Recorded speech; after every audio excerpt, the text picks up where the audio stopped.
Walang ticket at sobrang mahal maniningil itong modern jeepney na ito. Ayan na, uwian na. Ayan na. Quezon Ave to Litex, 23 pesos lang yan ha. So malinaw yan. 23 pesos na mayroon ng ticket. At ang lamig pa ng aircon nila ha. Samantala yung sinakyan ko kanina umaga, pagpasok ko, no, wala nang ticket. Overprice at sinisingil pa ako ng 25 pesos.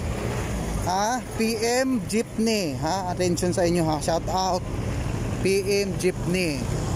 Sumakay ako ng Litex to Quezon Avenue, MRT. Yan, 25 pesos, walang ticket. Wala namang taripa. Walang ticket na binibigay. At mainit pa yung jeep ninyo. Oh, hindi ako komportable, hindi komportable yung mga pasahero mo.